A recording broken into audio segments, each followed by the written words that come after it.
Hari tu dah Ustaz Salman bahas tak payah tengok ah.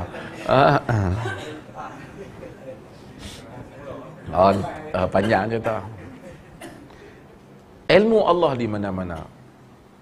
Wa huwa ma'akum aina ma kuntum. Allah tu bersama kamu di mana saja kamu berada. Ilmu Allah. Tak boleh kata Allah di mana-mana. Kita masuk tandai, dia takkan kata Allah dalam tandai.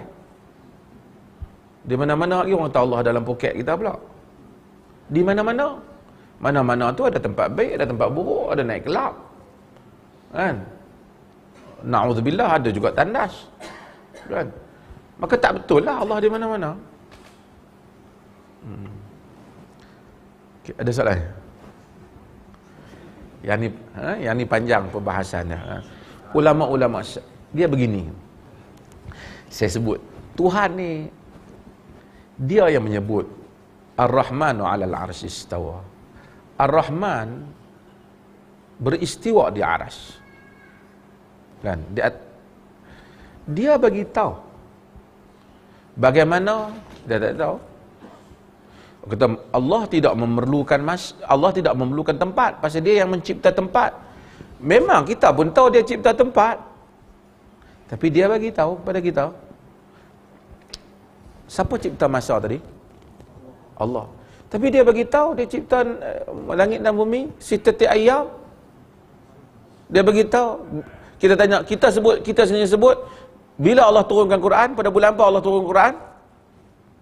Bulan apa Allah turun Quran? Bulan Ramadan.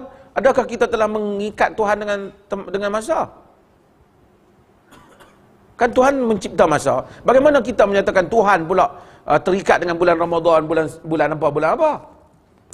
Demikian Tuhan bagi tahu kita. Bagaimana dia telah mengikat hal itu, padahal dia tidak memerlukan itu, dengan segala kebesarannya.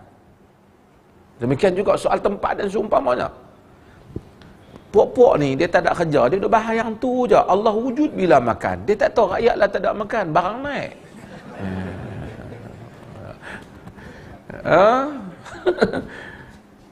Ini satu bahasan falsafah yang dia duk kalut nak kafirkan orang. Semua orang, tidak ada siapa pun selagi orang tu menyatakan laisa kamitslihi syai'. Allah Taala tak sama dengan apa. Tapi oleh kerana kita nak fikir tak larat tentang Tuhan ni, dia kata dia menurunkan Quran, dia cipta Adam sebelum dia cipta Nuh, maka dia cipta Adam sebelum dia cipta Nuh. Dia hantar Adam sebelum Nuh. Kita terima dia hantar, padahal dia sebelum, selepas, dia tak terikat dengan sebelum dan terlepas. Kerana dia pencipta masa. Had duk tolong ikut kat bawah, dia pun takkan faham sangat pun. Dia pun Allah wujud bila makan. Masalah sungguh dengan makan ni. Jadi Allah Jalla wa'ala disifatkan. Dan dia jadikan kita fitrah. Bila orang nak berdoa, dia tak pergi doa kot lubang tiang di mana-mana ada. Dengan sendirinya dia mengangkat tangan. Ulu Allah Jalla wa'ala. Subhana rabbiyal a'la. Sabbi'isma rabbikal a'la. Kok mana anda nak kata a'la tu tak tempat, tapi dia a'la. Fitrah sendiri. Ya Allah.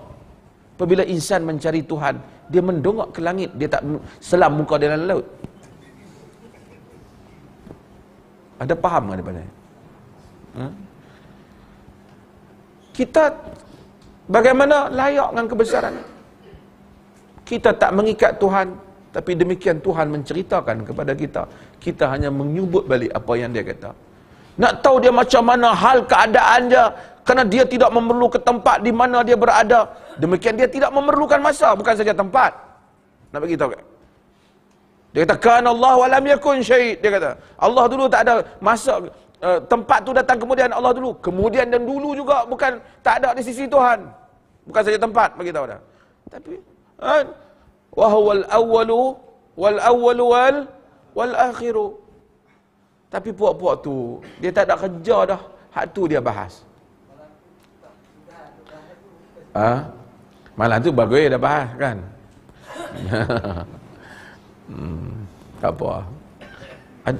Habis masa ni? Ada sikit masa.